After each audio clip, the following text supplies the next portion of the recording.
What is the biggest deal you've ever walked away from? And looking back, was it the right call? Oh gosh, yes. See, So I had this house in Kailua, Hawaii, which is on the island of Oahu. It was right out the south entrance of Marine Corps Base Kaneohe in in Hawaii, and Kailua was the south gate. If anybody's ever been there, because I probably have some people who actually stationed in Hawaii or were stationed in Hawaii. Literally, you go out the south gate, and it's the first street on your left, and you just make your way all the way down. It's literally on the water in Kailua. We were under contract for $1.8 million. ARV was between, oh, it's been a long time. I want to say it was about 3.4, 3.5. So just a huge potential, dude. But when we got into this house, 1.8, mind you, was the purchase price. We were under contract for nearly $2 million. And so everyone's probably like, "Wow, Keith, you really think this is a good idea to back out of this house?" Yeah, there was $1.5 million potential gross spread, um, but it was guaranteed going to be at least $300,000 of renovation. And I was so concerned. So, by the way, let me tell you what that renovation was. Um, it had structural issues, it had roof issues, and it had mold and water damage issues. Plus, in order to get it to highest and best use, in order to really like squeeze out the 3.5 million in ARV, maybe it was 3.4. I don't really remember. Um, but we really needed to make just a massive improvement the whole house, inside and out, both structural as well as the grounds. It needed a lot of help. And you know it's coming back to me too. I also was uncertain with the ARV because it was pulling from like 3 or 4 streets south, which maybe doesn't sound uh, it doesn't sound really bad, but the difference is they were beachfront and I was oceanfront. To you, all you Howleys like myself, i.e., white folk who don't were not born on Oahu, that may sound the same. Beachfront and oceanfront sound the same, but the difference is staggeringly so different. yeah, I Beachfront, can imagine like the go ahead. beachfront. It has a what it says in the name. You have the strip of beach in the front, but oceanfront. I'm kind Yes, of thinking like you're overlooking on a sort of like cliff right before the ocean. yes, Okay, that's I yes. kind of figured that. So, and it's not like a huge cliff, but it's straight down to unwalkable rocks. Like if you were to walk out, try to walk out, you're just gonna get beat up. Your feet are gonna get cut up on all the barnacles and stuff like this. I've actually done it. I've tried to go out on oceanfront property like this. I was really into fishing and free diving and such. And dude, Ooh. we got freaking wrecked when we went to Yeah. this house. Um, so beachfront, it's nice and pleasant, sand, nice little slope. Oceanfront, you're jumping in the water and then you're just getting hammered by waves. So I just felt really uncertain. There was three big factors. Number one, I was uncertain that the value really was going to be 3.4, 3.5. And I was so concerned that it may drop down. I feel like, man, this has been a long time. And I feel like I'm a numbers guy, but I'm a little bit shaky on these numbers. I feel like it could go down as low as like 2.9. I feel really confident in that number. I think it was like Okay. 2.87 or something like that. It rounded up to 2.9 because there was an absolute comp. I know for a fact this house was a comp, 2.9, and there was like two or three others around the 3.4, 3.5, 3.6 area. So it's like, man, what's it going to be? And how much does this beachfront versus oceanfront really pull on the value of the home? Also, there were so many question marks. The second thing was that there's so many question marks. And what is the rehab estimate going to be? Is the mold going to be super? Is it really mold, or is it just um, man, I forget like the scientific name of black discoloration that is not harmful to humans. You know, like I don't really know Oh, I know what you're the right, talking about, but I don't know the name of it.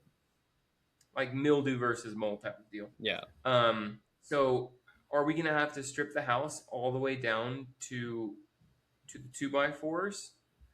And if we do, is that going to expose a whole new level of the structural? We already knew that there was foundation issues, and we knew that there was mold issues because it was actively leaking from the ceiling. Hmm. So it was going to be a minimum of $300,000, but I could see us legitimately spending as much as $550,000 in order to get this house fixed up. And so, if do the math, if you're in at 2.4, you put in 550 and you sell at 287 or 29, you've just lost money. Yeah. You don't want to be doing this. And so it really needed to be either a guaranteed lesser renovation or guaranteed higher sales price point. And I could not get, I mean, everybody was wishy-washy on both of those numbers. I talked to like 5 different construction crews, friends. I mean, people who had legit construction crews. I had one crew, not to get like super racist on this, but I had one crew who was like just Hawaiians, one crew that was just Mexican and Hispanic folks, and then one crew who they'd ship their folks out from China to do Oh these wow. renovations. And all three of these construction crews were awesome. I had them do multiple renovations for me while we were on island. I trusted all of them, and everybody was like, "Man, we really don't know." Like Keith, I'd hate to tie a price to you, and then we go in, we demo, and we find out like freaking a, dude, we've just screwed the pooch here. Now we have to fix all this stuff. It's going to cost a fortune. Um, I got multiple appraisals, and it was a big house. It was like 4,000 square feet. Anybody who knows this area knows all these houses are big and beautiful. I mean, the smallest houses are probably 3,000 square feet at a minimum, all the way up to maybe 6,000 square feet. Beautiful area of the coastline. Um, so both of them were wishy-washy, and that was my second reason for backing out. And then the third reason was I didn't feel it was good timing in my personal life. I had so many what ifs that were happening um, in with my time in the Marines. Right, I think that year I was overseas 5 different times throughout the year, which is just insanity. That is a lot of trips. That It's a is a lot lot. of going or being away from home, and I just felt a little bit rocky. That I was really like mission critical at that time, and I was getting sent everywhere, and I do not think that it would have been very successful with all of the different um, variables shifting around in my life. So for those three reasons, I backed out of it. I've never looked back at that house and said, man, I really wish I had done that big ass project to make a payday. Nope. I like not losing money. Rule number one of making money is don't lose money. It's as simple as that. And whenever there's an opportunity to lose money, I'd rather pass that one up for now. I have not gotten to the point in my career where it's like, you know what? Who cares if I lost 6 figures? No, I'm not about that. It's super important. And this is something that I preach to our clients as well. It is more important that you don't do a bad deal than it is to do your first deal. It is more important to not do a bad deal than it is to do your first deal. It is so important to do your first deal. Please hear me when I say your mindset shifts, your identity shifts once you've done that first deal. However, if you do a bad deal, it'll take you out of this game for a decade. Yep. So don't do a bad deal. It's that easy. Rule number two. I mean, rule number one of making money is don't lose money. Yep. Simple. And yeah, it's super simple. And there's psychology coming out now and papers that are talking about the importance of like we're gonna call these small wins. Like you don't need to make it just get the Yep. first deal. Like it can be. I think what was your first deal? Like $2,000 profitable. I think It was $2,000. Wow, you two have a great thousand memory. dollars. Yeah. Yeah. So getting the small wins are far more important because the any setback it's like a 5-to-1 ratio. One setback beats out five positive wins, and those can be Yep. big or small. So I agree with you Yep. 100% on that, and it makes sense. Like we're hunters and gatherers, any like mistake would honestly cost you your life back then. So Yep. so One we thing that's are a little risk bit averse. We are risk averse creatures. So one thing that's good for people's memory. I call this. I physically yell at our clients whenever they bring me a deal and they're really just trying to force a square peg into a round hole, and they're like assuming that the renovation is going to come back, they're assuming that the home inspection is going to come back really good, they're assuming that their sales value is going to be way high. I'll yell at them, stop being house horny. You're trying to get after this house. You're trying to get, do this thing, and it's stop. Let the deal come to you rather than you chasing after this thing. Don't do that. Your first deal will come so long you will be successful so long as you do not quit. That's it. That's what I got to say on that one. all right, real estate syndications. When are they worth it for a passive investor? And what red flags do you watch out for? Ooh. Okay, so we just like totally jumped tax brackets, by the way. Once we get into syndications, typically we're dealing with at least multimillionaires who are putting money into this. So to be really clear, I have a whole video on this, by the way, up on YouTube that talks about the 5 levels of passivity in real estate investing, and syndications is number 4. So I love syndications if you have the money for them. Here's what I will tell you though. Your the person who is running the syndication,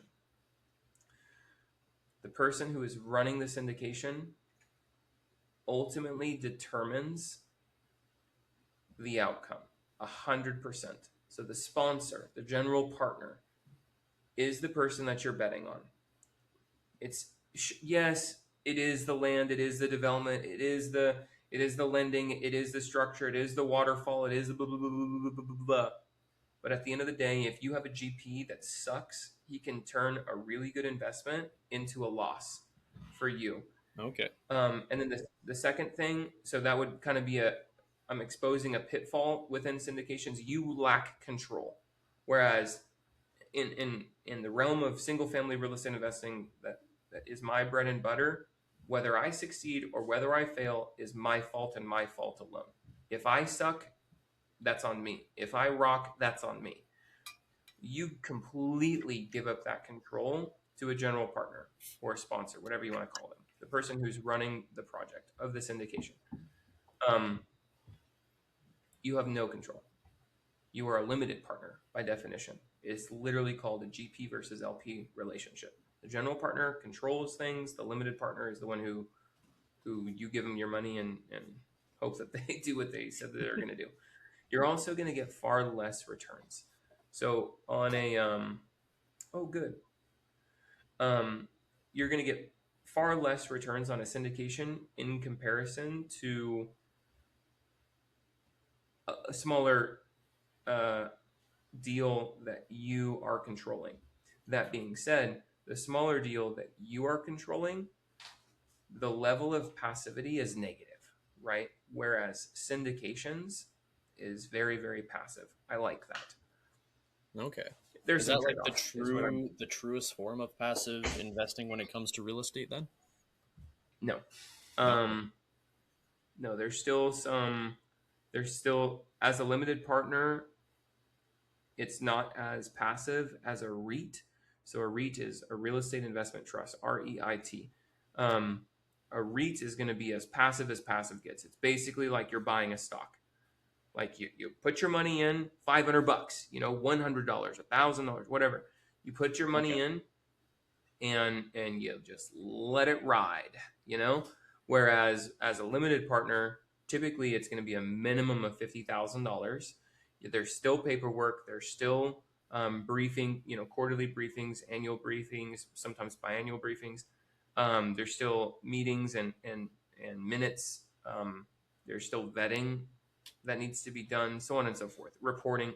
There's quite a bit more when it comes down to it. I mean, we're talking a couple hours, but whereas a REIT is literally as passive gets. You put your money in, you're going to get whatever, a 10% return.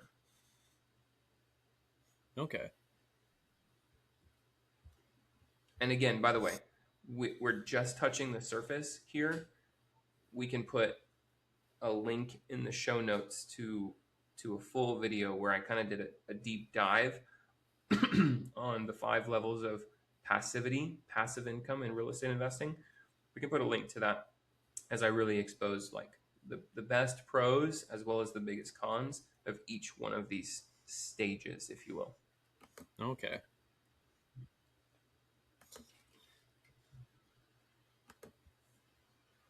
Another out of the park left field question for you. Walk me through how you refinanced a property to pull out equity and fund your next deal. What does that process look like?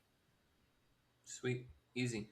So, bought a house for $40,000, put 15 in, so all in we're at 55. Holding cost pushed to 60. It's worth about 160 ish. You can so there's $100,000 of equity, but you can't pull out all of your equity. Most lenders are going to be at 75% loan to value, 80% loan to value. Some of them you can squeeze 85%, but even the ones that do allow you to squeeze 85%, I don't think that you should.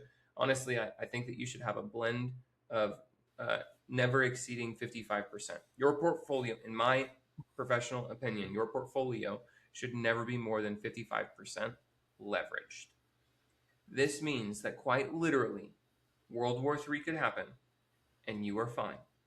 It means that quite literally, the Great Depression #2 could occur and you are going to be fine. As soon as you start playing with higher numbers, the probability that you're going to be fine goes down. So 75, let's just go with 75%. If the value of the home is appraised at 160,000, 160 times 0.75 is 120. So I can pull out $120,000 of this loan. And I already have $60,000 into it. If you remember, we bought it for 40, we put about 15 into it, that's 55, and then we had about $5,000 in holding costs.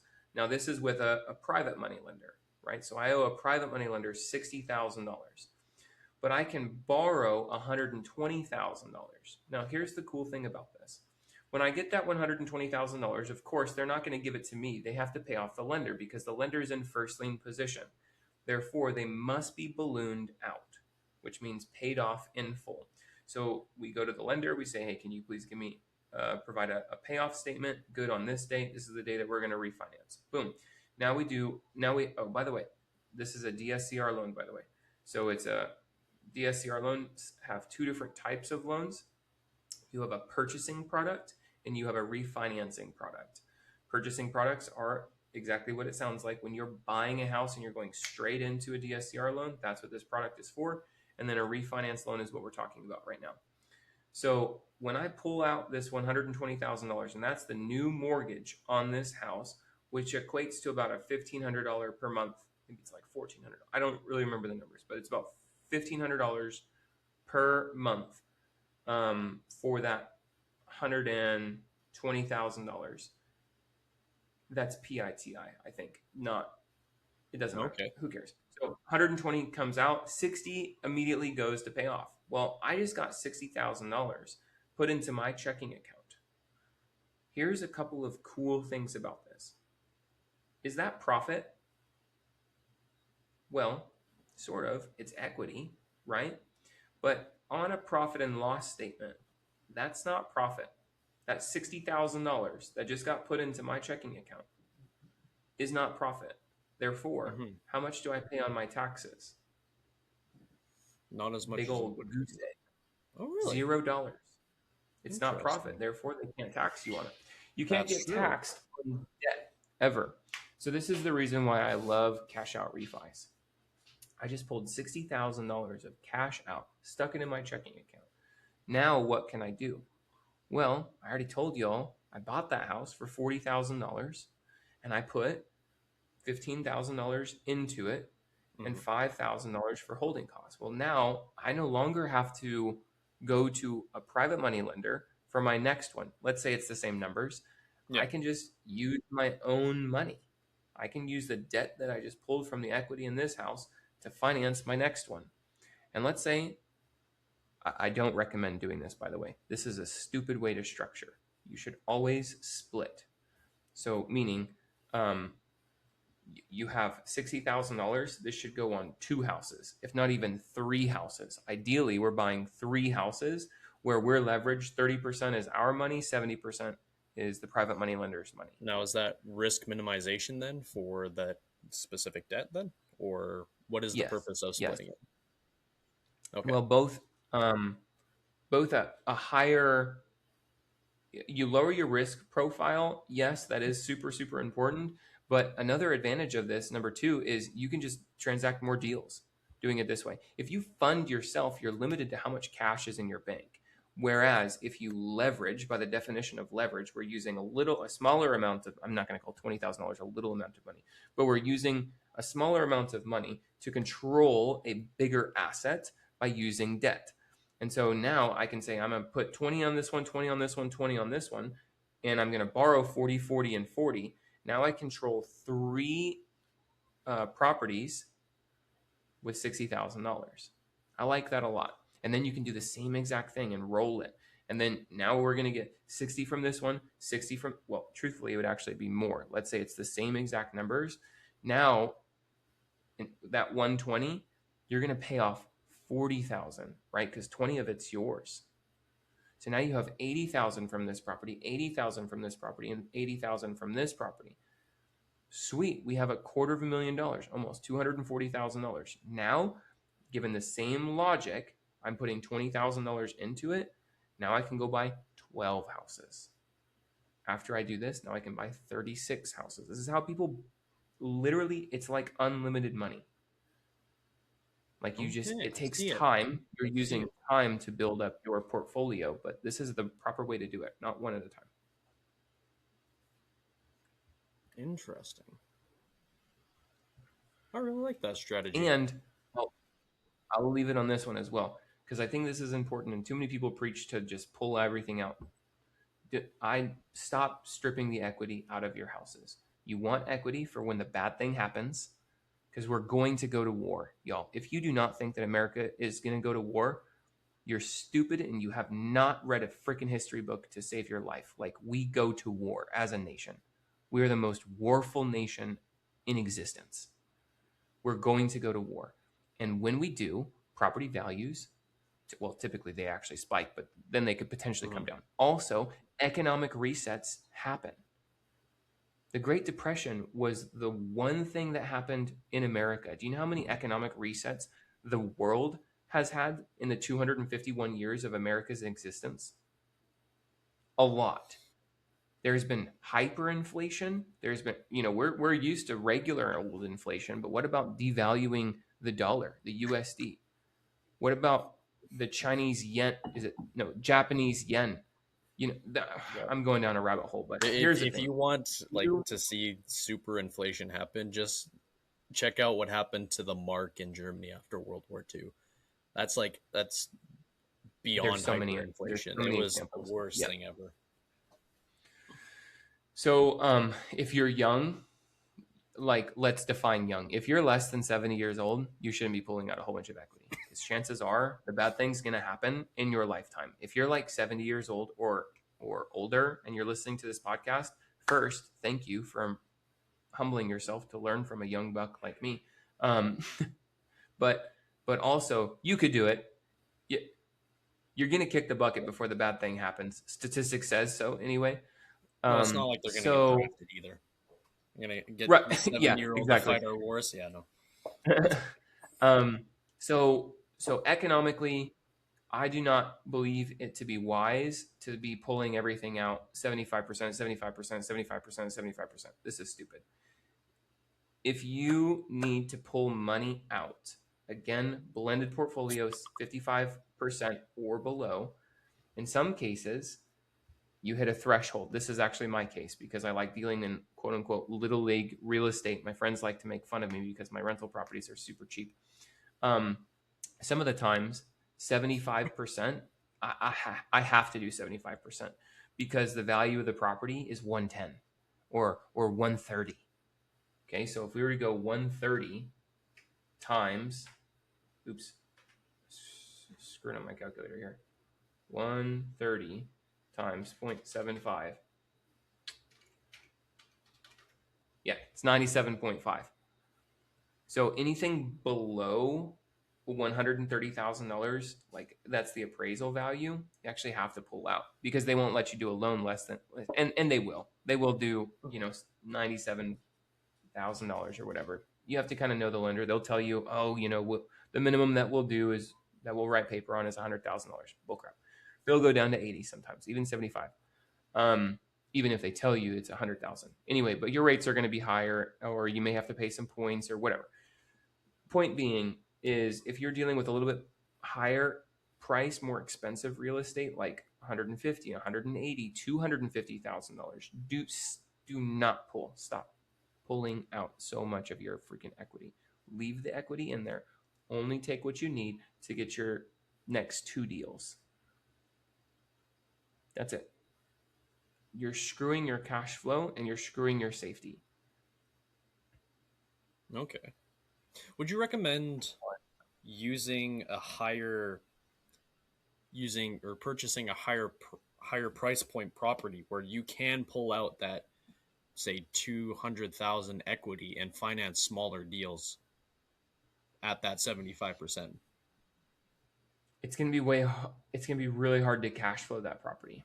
If you're buying a house, $500,000, $600,000, it's likely only going to rent for like $3,000, $3,200, $3,400 per month. And so you have to really be careful with this. You could buy it super, super right and pull that equity out and maybe lose $1,000 per month on that property in order to get $200,000 in your pocket in order to buy other houses that will then offset that loss. But then it's like, man, why am I doing all of this? Maybe you should have, instead of renting it, you should have novated that one or done a fix and flip, right? Listed it. Pull out your equity. If you have $200,000 of equity, you could. The bad part about this is the capital gains tax. You have to. Yes. You have to. If you don't have a CPA, dude, like you need to have a good CPA who understands these things. I just maybe I shouldn't say this on a recorded call that's going to be blasted everywhere, but I just finished my taxes, and we paid less than 2% of our income in taxes, less than 2%. So I'm floored about that, and the reason was because President Trump passed the big beautiful bill last year, right? One of those tax credits that he gave us back was research and development.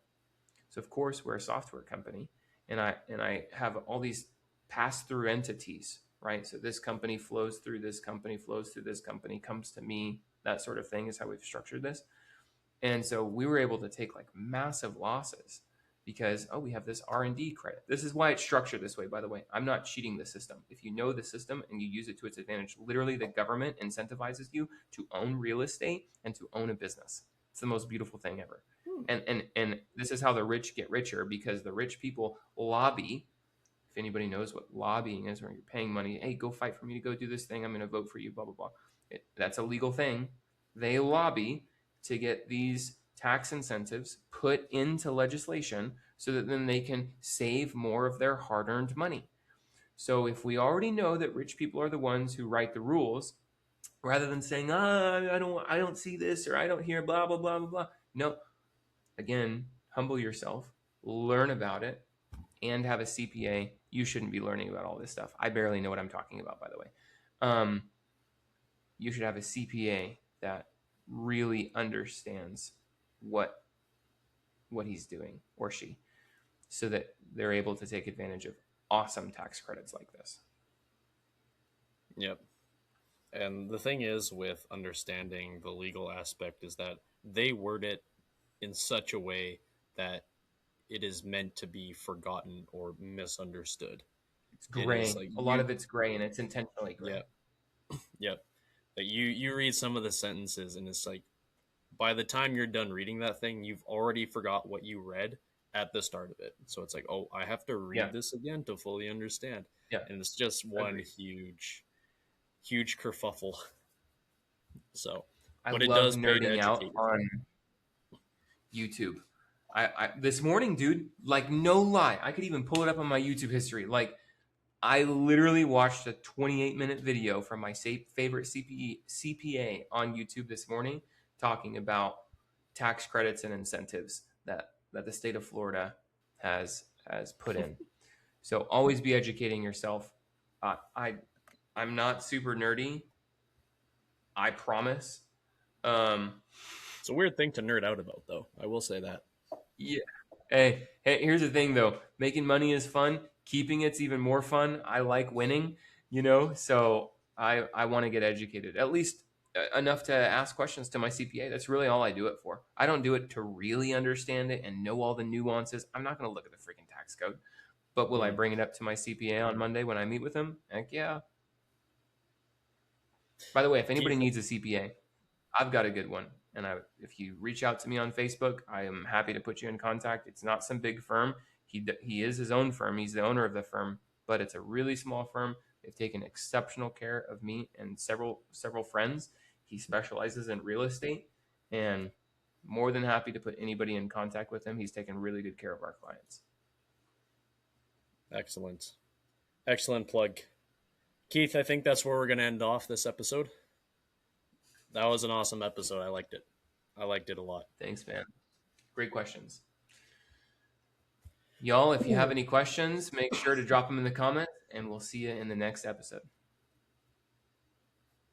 That's a wrap on this episode of the First Deal podcast. If you haven't already, hit subscribe on whatever platform you're listening to us on so you never miss an episode. We drop new content regularly, and every single one is built to move the needle forward for you. In fact, you can usually find that content right here. That's all for now. We'll see you on the next one, my friends.